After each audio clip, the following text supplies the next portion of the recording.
አርጊ እኔ የራሴን ጠበቃ ቀጥርልሻለሁ። እሺ እንዴት ታዲያ የሷ ጸጉር ተገኝቷል አሉ። ከዚህ ሁሉ ጊዜ በኋላ ነው እንደሚያገኙት? ጠይቀን ነበር። ምንም ፍንጭ ስላላገኙ እስካሁን እየመረመሩ ነው። እንዴትም ብዬ ከዚህ አስወጣሻለሁ። ምንም ስጋት አይግባሽ። አንተን ግን እሱ ቦታ ስላየው በጣም ደስ ብሎኛል። አንቺ መደጅ ጠብቀሽ የወደ ወዳችንን ብናወራ ደስ ይለኛል። አልሆነም ግን ደግሞ በፍጥነት ይሆናል ብለን እናስብ። ግን የገባሁበት መንገድ በጣም ከባድ ነው። የምወጣም አይመስለኝም። እንግዲህ ምን አደርጋለሁ? አንዴ እድሌ ነው። አብረን ልንኖር ነው? አዎ እሺ አልኩሽ። በጣም ጥሩ። እውነት በጣም ደስ ብሎኛል። ምን እንደምልህ አላውቅም። እሺ አሁንች በቃ ጨረስኩ። ብዬ ላጠልኩ ወይ ጉድ! ይሄን ሁሉ እያደረክ ያለው ገና ከእናቴ ሞት ሀዘን እንኳን አልተ ወይንሸት በግድያ ወንጀል ተጠርጥሯ ወደ እስር ቤት ገብታለች። አብሲሎም እንግዲህ ለወይንሸት ብሎ ከጸዳል ጋር ለመኖር ወስኖ ጸዳልም እንግዲህ እጅግ በጣም ደስ ብሏታል። ኤልሳም ራሷን ስቷ ትገኛለች። በፍጹም ይሄ ነገር አይሆንም እያለች ነው። እንግዲህ ለኤልሳ የተጠነሰሰው ወይንሸት እንግዲህ ወደ እስር ቤት ገብታለች።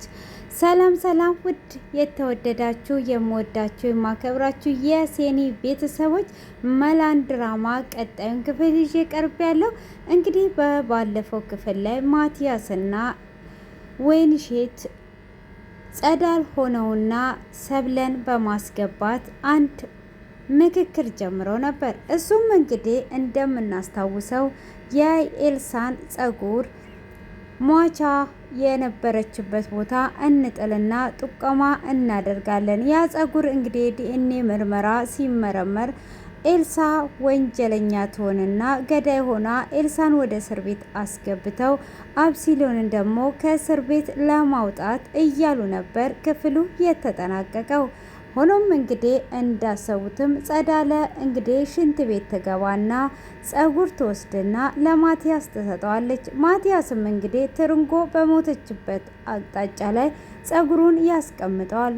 ሆኖም እንግዲህ ጸጉሩን እንዳስቀመጠው ፖሊስም ይጠቆምና ምርመራውን ይቀጥላል። ሆኖም እንግዲህ ምርመራውን ከቀጠለና ካጣራ በኋላ የዲኤንኤው ምርመራ ሲመጣ የዲኤንኤው ምርመራ የሚያመለክተው ወይንሸትን ይሆናል። ወይንሸትም እንግዲህ የአብሲሎን መፈታት ዛሬ ላይ አብሲሎን ከእስር ቤት ይለቀቃል በማለትም እጅግ በጣም ደስ ብሏት ለሰብለም ስትነግራን ነበር። ዛሬ አብሲሎም ሊፈታ ነው ብላ ትላታለች። ሆኖም እንግዲህ ኤልሳም ለብቻዋ መኝታ ክፍል እንደተቀመጠች ወይንሸት እጅግ በጣም በመደሰት ልብሷንም በመቀያየርና ቤቱን ፏ ብትን በማድረግ ወደ መኝታ ክፍል ትገባለች። ኤልሳም ምን ሆነሻል? እንደዚህ ደንብረሽ የመጣሹ ለምንድን ነው የምታስደነግጭኝ? ብላ ስትላትም አብሲሎም ከእስር ቤት ሊፈታ ነው፣ በጣም ደስ ብሎኛል፣ እንኳን ደስ አለሽ ብላ ትላታለች። እንዴ ካዲያ ይሄን ሁሉ ያዘለልሽ ነገር ምንድን ነው? ምንስ ነው እንደዚህ እያዘለልሽ ያለው? ብላ ትላታለች። እሷም እንደዛ በምትላት ሰዓት ምንም ያዘለለኝ ነገር የለም ግን አብሲሎን ተፈቷል ብላ ስትላትም ልክ ባልሽ የተፈታ መሰለሽ እኮ ብላ ስትላትም እሱ ከዛም ይበልጣል ብላ ትላታለች። ማለት ከዛም ይበልጣል ስትይ ምን ማለት ነው እንዴ? ምን እየሆንሽ ነው ያለሽው? ብላ ስትላትም ብቻ በዋነኝነት ይፈታ። እንዴትስ ነው ሊፈታ ያለው? ብላ ስትልም ትርንጎን የገደለቻት ሴት ናት። ትርንጎን የገደለቻት አሁን ላይ እሷ ወደ እስር ቤት ትገባለች፣ አብሲሎም ደግሞ ከእስር ቤት ይወጣል ብላ ትላታለች። እሷም እንግዲህ በዚህ ሰዓት እጅግ በጣም ደስ ይላታል። ሆኖም እንግዲህ እቺ ልጅ ምን እየሆነችና ምን እያደረገች ነው ያለችው? ሆኖም እንደዚህ ያዘለላትስ ነገር ምንድን ነው? አሁን እሷ አብሲሎንን አፍቅሯ ነው። የእሷ ሳይቸግርም ጸዳል የምትባለዋን ላስወግዳትና ቀጥዬ እሷን አስወግዳታለሁ በማለትም ታስባለች። ሆኖም እንግዲህ ጸዳል እሷንም ለማስወገድ አስባ የተነሳችው ወይንሸትም በደስታ እየሰከረች እንግዲህ ሰብለንም ትሄድና አብሲሎም ከእስር ቤት ሊፈታ ነው፣ በጣም ነው ደስ የሚለው፣ ገዳዩም ደግሞ እስር ቤት ልትገባ ነው ብላ ትላታለች። ማን ነው ይሄንን የነገረሽ? ብላ ስትልም ፖሊሶች መርምረው ጨርሰዋል በማለትም እንግዲህ በደስታ ትናገራለች። እሷም ይህንን ደስታ በተናገረችበትም ሰዓት ሰብለም እሺ ይሁን ብቻ እሱ ብቻ ይፈታ ልጄ ብቻ ይፈታ በማለት ደስ ይላታል። ሆኖም እንግዲህ ይህንን ደስታዋን እያጣጣመች ቁጭ ብለው ተሰብስበው ባሉበትም ጸዳል ትመጣለች። እንኳን ደስ አላችሁ አብሲሊዮም ሊፈታ ነው ብላ ትላለች። እሷም ትንሽ እንደቆየች መርማሪ ይሄ የነ ወይንሸት ቤት ነው ወይ በማለት ይመጣል። እነሱም አዎ ይላሉ። ግን መርማሪው ደግሞ መርማሪም ሳይሆን ተመርማሪ ይመስላል። አገባቡ ምንም የመርማሪነትን አይገልጽም። እዚህ ጋር ድራማው ትንሽ ከትከት አልተደረገም እያለን እንግዲህ እሱም መርማሪው ገባና የነ ወይንሸት ቤት ነው ወይ ነው ያለው። እንግዲህ አዎ በማለትም እንግዲህ ወይንሸትም አቤት ስትል በሰው ግድያ ወንጀል ተጠርጥረሻል፣ አሁን ወደ ጣባ እንድትሄጂ ስል በአክብሮት እጠይቅሻለሁ ብሎ ይላታል። እሷም እኔ ምንም ያደረኩት ነገር የለም፣ ምንም አይነት ወንጀል አልሰራውም፣ ምንም አይነት የሰው ነፍስ አላጠፋውም በማለት ምላሿን ታስቀናለች። ሆኖም ያንን ምላሽ በምትመልስበትም ሰዓት ይሄማ ሐሰት ነው፣ ስለዚህ አሁን እዛ ሄደሽ ትጣሪያለሽ፣ መሄድ አለብሽ፣ ካልሆነም ኃይል እጠቀማለሁ በማለት ይናገራል። ይህ ኃይል እጠቀማለሁ የማለት ፉከራውም ሲቀጥል እንግዲህ እሷም እሺ ትላለች። ጸዳልም ወደ ማሰብ ትገባለች። ጸዳልም ትደነግጥና ስታስብ ለካ የዲኤንኤውን ጸጉር የወሰደችው የወይኑ መሆኑን ትጠረጥራለች። ሆኖም ወይኑ መታሰር እንደሌለባት ታስባለች። እንግዲህ ወይዘሮ ኤልሳም እዛው ሳሎን ላይ ነበረች። ምን እየተከሰተ ነው ያለው ብላ ስትልም ምነው ጸዳል በሀሳብ ሄደሻል ብላ ትላታለች። እሷም ምንድነው እሱ? ምንም አንቺ ነበርሽ መታሰር ያለብሽ፣ ወይኑ መታሰር አልነበረባትም ትላለች። ለእኔ የተዘጋጀው ወጥመድ ላይ ነው ወይኑ የገባችው በማለት ደስ ይላታል። ሆኖም እንግዲህ ጸዳል እጅግ በጣም ትናደድና ወደ ማቲያስ ጋር ትሄዳለች። ማቲያስንም ተሳስተናል፣ ጸጉሩ የወይንሸት ነው፣ ወይንሸት እንዴት እስር ቤት ትገባለች? እሷን እንዴት ነው የምናስወጣት ብላ ትላለች። ሆኖም እንግዲህ አንቺ ማቲያስ አብሲሊዮንን አይደለም የምትፈልጊው ብሎ ይላታል። አዎ ካዳ አብሲሊዮን ተፈታልሽ፣ ብትታሰርም ባትታሰር አንቺ ምንሽ ይጎዳል? እኔ ነኝ እንጂ እንደውም ብሎ ይላታል። እሱም እንግዲህ ኤልሳን ለሌላ ነገር ስለፈለጋት ዛሬ ደግሞ ለምን ቁጭ ብለው ወይን አንጎናጭም ብሎ ይላታል። ሁሉም ነገር ካለቀ በኋላ ወይን መጎናጨቱ አይቸግርም ብላ ትለዋለች። ሆኖም እንግዲህ ይሄ ጭንቅላቱ ቀፎ ጭንቅላት ውስጥ ይሄኔ ብዙ ነገር አስቦ አመላልሷል። ይሄ የወረደ ዶንቆሮ የሆነ ፈረሳ ምናምን እያለች ትቀጥላለች። እሷም እንግዲህ ያንን ካላት በኋላ አሁን እንዴት ነው ወይንሸትን የምናስፈታው? የሆነ ሀሳብ ፍጠር አልኩህ እንጂ ሌላ ነገር አውራ አላልኩም ብላ ትለዋለች። እሷም እንግዲህ እንደዛ በሚላትም ሰዓት ታዲያ እንዴት ልታደርጊ ነው? ምን ለመሆን ነው ያሰብሽው? ብሎ ይላታል።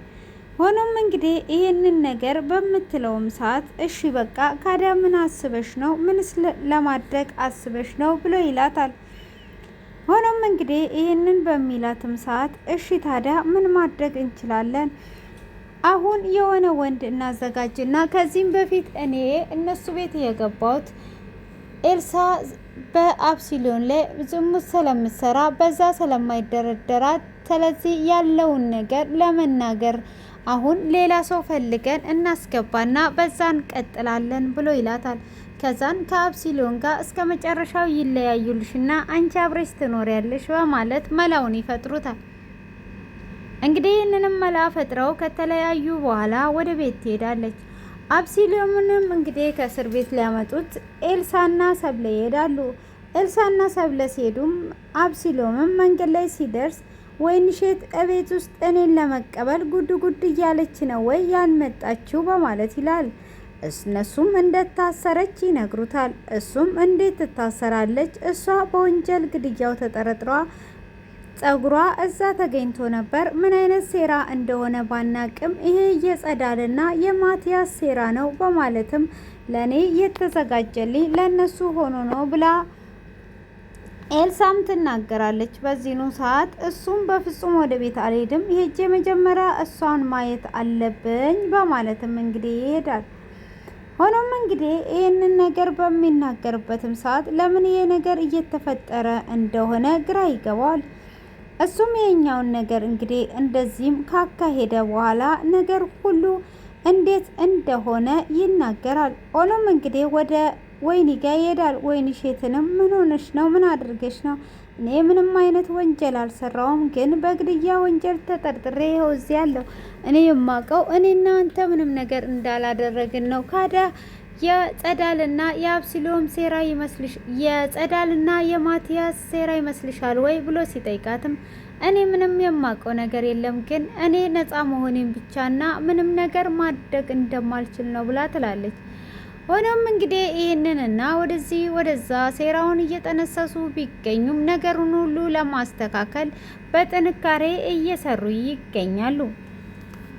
ሆኖም ዛሬ ላይ ደግሞ ወይንሸት እንደምታፈቅረው ትነግረዋለች። እሱም ውጪ ሆነሽ ብትጠብቂኝና የወደ ወዳችንን ብናወራ እያለ ነው። እንዴ አረ አብሲሎም ተው 3 ሚስት ሊያፈቅር ነው እንዴ? ይሄ ነውር አይደለም። 3 ሚስት በአንድ ቤት ሊያኖር ነው ወይስ እርባታ ሊጀምር ነው? እስቲ ንገሩኝ፣ እስቲ ቤተሰብ ንገሩኝ። እኔ እኮ ድራማውን ስገመግመው ሁሉንም እየገመገምኩ ሲል ኢትዮጵያ ላይ የሌለ ነገር ነው የሚሰራው ነው። የኛ ቤትና የነሱ ቤት ይለያያል። እና ግን እውነተኛ አሁን ለምሳሌ አሁን አብሲሎም መጀመሪያ ጸዳል ናት ሚስቱ ጸዳል አረብ ሀገር መጣች። እንግዲህ በእኛ ነው የሚሰራው ውዶች። አረብ ሀገር መታ እሷ ወደዚህ ወደዛ ጎንበስ ብላ ዶራሏን ሰብስባ ስትሄድ እሱ ኤልሳን አገባና እሷም እንግዲህ ልጅ አለኝ ብላ መጣች። ስትመጣ እንግዲህ እሷ አግብቷል።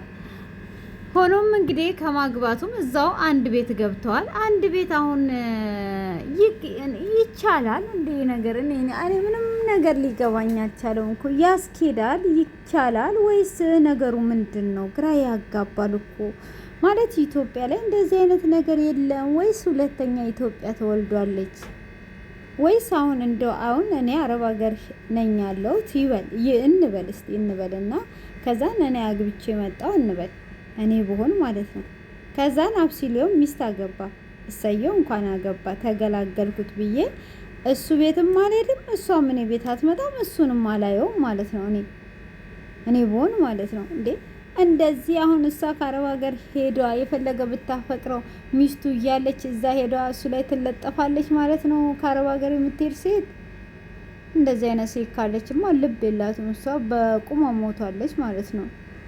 እኔ እኮ ድራማዎቹ አይገቡኝም ማለት ያለ ነገር ቢሰሩ ስንት የሚሰራ ነገር አለ። እኔ ጠብቁኝ፣ አሁን በራሴ ድራማ ፈጥሬ እውነተኛን የሚያስመስል ነው እንጂ ምሳሌ ብዬ ሰዎችን መላምት አልሰራም። እንዴ እናንተ ያግብታችሁ የመጣችሁ ተረጋጉ። እሱ ካገባ እሰየው ተገላገላችሁት። እናንተ አጣችሁ በስለት እንኳን አያገኛችሁም። እናንተ የማትገኙ ጀግና የምትሆኑ ሴቶች ከሆናችሁ እሱ በደረሰበት እሱ ባለፈበት የማታልፉ እሱ በዞረበት የማዞሩ ራሳችሁን የምታስከብሩ ጀግና ሴት መሆን አለባችሁ እንጂ ከአረብ ሀገር ሄዳችሁ እዛ ልጥፍጥፍ ለምን ሳታገቡ ቁጭ ብላችሁ አትቀሩም? ቆሜ ብቀር ይሻለኛል ይላሉ። ሰው እንዴ ቆሞ ይቀራል?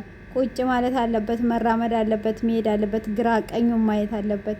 ቆማችሁ ከምትቀሩ ቁጭ ብላችሁ አስባችሁ ለእናንተ የሚሆነውን ጸልያችሁ እግዚአብሔር እየሰጣችሁን ማግባት ነው እንጂ ቆሜ ብቀርስ አይባልም። እንዴት ነው ቆማችሁን ቀርቶ አትበሉም፣ አትንቀሳቀሱም፣ ስራ አትሰሩም? እና ኢትዮጵያ ላይ የሌለ ነገር ድራማውን እንግዲህ እያመጣን እንተርክላችኋለን። በዛው ደግሞ እኛ የሌለው ነገር ሁለተኛ ኢትዮጵያ ተወልዷለች ወይ?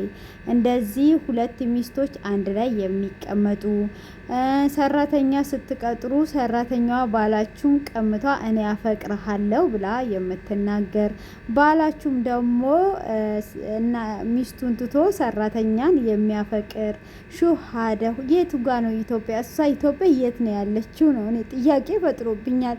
የት ነው ያለችው? ከአረብ ሀገር የምትሄዱ ሴቶች እንዲህ የምታደርጉ እናንተ ፈረስ በቅሎ ናችሁ እንጂ እንትን መዳብ የሆነ ነገር አስቀምሳችሁ ሊሆን ይችላል እንጂ እንደዛ ብሎ ነገር የለም። ብልብል አያችሁ፣ እውነት ተመናገሩ። እውነትሽን ነው እየነገርሻቸው ያለሽው አለችኝም እየመዳብ። ስለዚህ ምንም ነገር ካስቀመሰቻችሁ እንዳትቀምሱ፣ እንደዚህ መጋኛ እንዳንጠለጥላችሁ። አሁን ወደ ሸቃልነቴ ልገባ ነው። ልነግራችሁ ነበረ ግን ያው ሌላ ቀን በደንብ ነግራችኋለሁ። እቺ ኢትዮጵያ ደግሞ የት እንዳለች እናንተ ኮሜንት ላይ አሳውቁኝ ማለት ነው። እቺ አሁኗ ኢትዮጵያ የት ነው ያለችው? እንደዚህ የወረደችው ኢትዮጵያ የት ነው ያለችው? እንኳን እኛ ያለንበት አልሆነ። ተመስገን ተመስገን ተመስገን ነው የሚባለው። ሌላ ምን ይባላል? እስኪ ማርና ክርስቶስ ማረን ነው ማረን ማረን